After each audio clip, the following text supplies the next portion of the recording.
Lots of married couples are living together like roommates and housemates. They are so disconnected. Thankfully, I'm here for you. I'm going to share a few tips that are just going to bring you guys back together. Like, you're going to feel the connection coming if you actually follow them. Watch the space.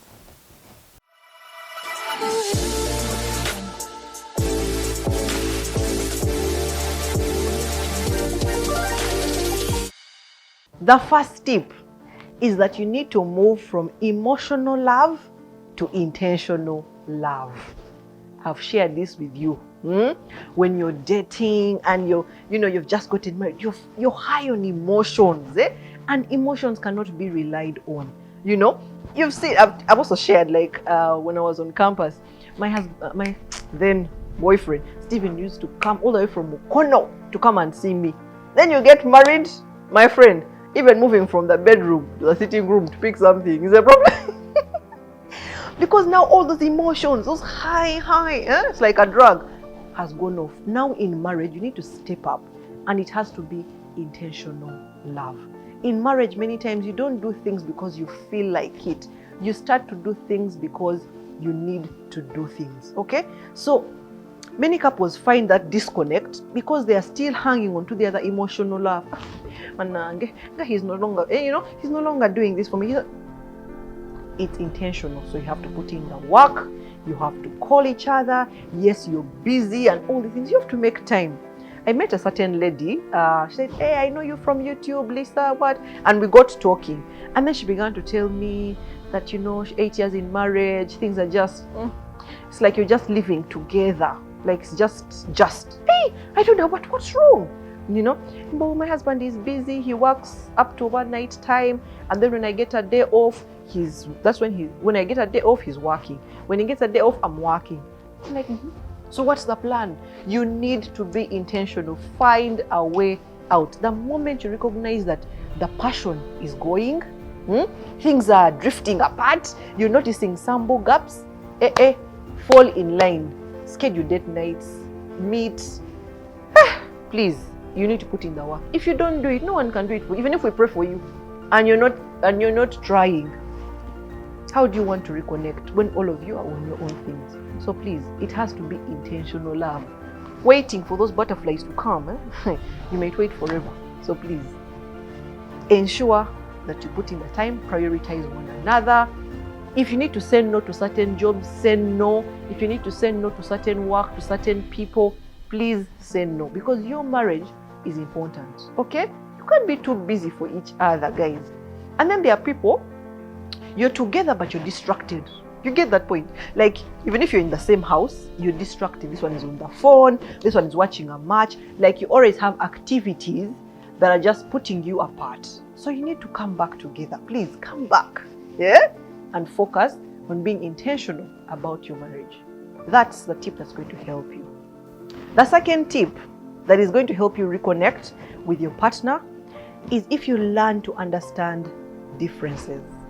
Understand how different you are. Now we're talking about temperaments, why people act the way they do. Okay, when I just gotten married, I'm I'm a sanguine, choleric. My husband is phlegmatic.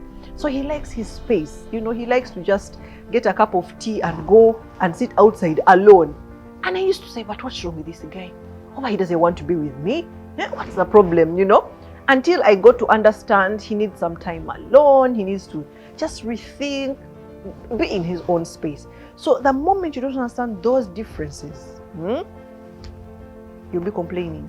You'll be feeling you're not enough for him, inadequate. Maybe I don't fulfill him. Maybe, so many questions will come into your mind. So please, understand each other. What are those differences? And the thing about differences is, at the beginning, that's what attracts you to them. Unlike poles. Like for me, I'm talkative. My husband is so quiet. So in the beginning, both of you are like, oh, wow, he likes to listen to me. Oh, nice. And then also him is like, oh, wow, she talks much, she's interesting. That is bringing you to attractive. And then you go into a phase where it's frustrating. Sometimes I tell my husband, why aren't you talking? Why can't you tell me the things? He's just his summary. What happened? That is it. I'm like, what do you mean? What happened? Who? Which? Why? So it begins to frustrate you, and you're so frustrated. And sometimes you hang on to that frustration. Problem. So you need to move from it attracts you, frustration, and then enjoyment, where you have learned one another, and now it begins to become so enjoyable, That's where you need to move, okay? So when you understand those differences and move through all those cycles, trust me, you are going to reconnect. So don't hang on to what your husband is not, what your wife is not. Enjoy those differences, because that's what brings about balance. If both of us were talkative, who would be listening to one another? Would be just shouting. So please embrace those differences and understand how to go about them, okay? That's something that's going to bring you together. Light bulb moments, Lisa. Did you know that when you hold in too many fats, they can be reabsorbed in circulation and then exhaled through your breath? To hold or to release? Decide. The third tip is having very high expectations. In marriage, we expect all these things, and having too many expectations is the number one cause of conflicts and frustration in marriage. You begin thinking he's supposed to do this, she begins thinking you're supposed to do this, and you meet and everyone is not meeting those expectations. So what do you do about it? You begin to say, he doesn't listen, that's how he is, and that's where the challenge comes. So how do you manage your expectations? Again, in marriage, when I just got married to Steve, I was expecting that we would go to sleep together, good night, we sleep. Then I realized my husband is sleeps late. For me, I sleep really early, I'm dozing literally by 9, and for him, he's just started, life has just begun. He wants to watch a match, he wants to work. So what do? You be frustrated every time. At first I was frustrated. Banang, why don't you just want to sleep with me, to just be here with me? As in, Banang, what's all this about? And then I learned him and realized, you know what? He may not meet my expectation in this area. Let me just calm my horses. Let me not expect that of him. And I began feeling much better. I would fall asleep. He would come and fall asleep later. Perfect. And then even when I began to communicate about it, he realized that, okay, maybe I can be with her until she dozes off. And then he goes to watch a match, or he goes to work. Okay, so just try and manage your expectations. I've really learned that in marriage, trouble is inevitable, but misery is optional. You choose, because it's a mindset thing. The moment you put your mind to it, because what you focus on grows. I've shared that before. So you put your mind to it, he's not doing this, he's not meeting this, he's not meeting this. All of a sudden, that's all you see, and you're frustrated. So I like to tell people, write down, get a book. If you feel disconnected, you feel about your spouse, get a book and write down what are those things that you love about your spouse. Okay? Because many times he may not be fulfilling one expectation, but he's doing so much more. She's doing so much more. But because you're focusing on only that one, that's all you see. So just note down. You'll begin to see the list growing, because this is the person you've chosen, the person that you love. Honestly, there is so much more to them than just that one thing. So please, manage your expectations. The next tip that can help you, I know it may sound cliche, but I can't miss it in any of my points, is to pray. Because let me tell you, these things can only be done through prayer. Can only be successful through prayer. Pray. If your husband is too busy, if your wife is too busy, if she's too distracted, and you've tried to talk and nothing is happening, you should have started praying first, actually. Talk to God. Ask him, what strategies can we employ in this relationship? Another person is going, God, what's happening? Talk to him. He is your friend and he wants you to succeed, honestly. People who don't pray, I don't understand. People used to pray for their marriages, but these days people are just, there is no hope. The moment you think there is no hope, the hope is gone. It's a mindset issue. It's a mindset thing. Like how if you decide to do something, you find all the alternatives on how to do it. you know. But when you say, I can't do it, of course, the mind also stops there. So it's a mindset thing. Change your mindset and pray about these things. Another example I can give you is when you've bought, before you buy a new car, you're thinking, I want to buy this car. My husband, actually, before he bought his Subaru, some time ago, he told me, this car is the only Subaru in Uganda. About what? Hey! I was like, Jesus, I can't wait to see Subaru. You guys, the moment he bought it, all Subarus appeared. Everywhere you'd go, you're seeing a Subaru. Everywhere you go, you're seeing a Subaru. You're like, hey, babe, you told me this is the only Subaru, but what do you think changed? Do you think the Subaru was not there? That all of you bought it at the same time? No. All of a sudden, your mind is aware of this car, you know, because now you own it. So that's how the mind works. The moment you tell your mind that this is possible, there is hope, it begins seeing ways, alternatives. And those are the ones you can actually pray about. You don't need to be specific in your prayer. If it's the job that is taking so much time, have a great mindset about it. Know that things can open up.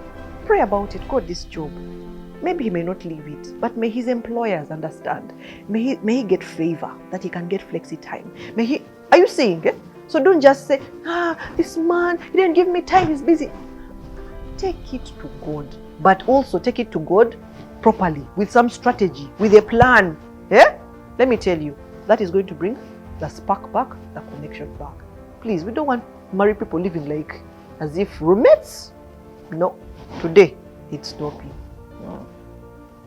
The next tip that is going to help you kind of get reconnected is waiting it out. You know, many times someone watches your video today, then they think that next week things are going to get better.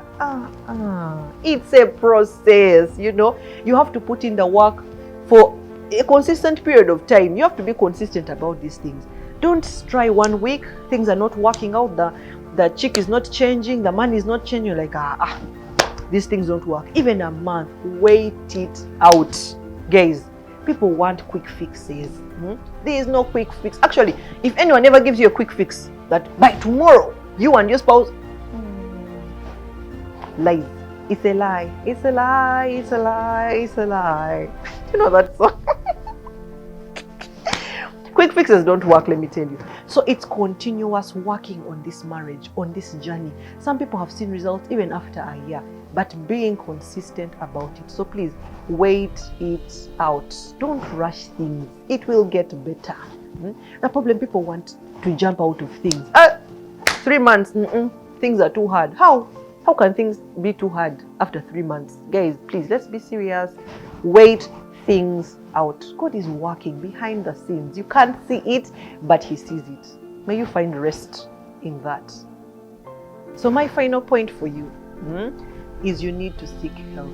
Guys, seek help. If you feel like you cannot do things alone, seek help. By the way, I have a marriage hotline available. Please call in. I would love to help you. I'd love us to talk and discuss over Zoom for like 30 minutes. I'll leave the link down below.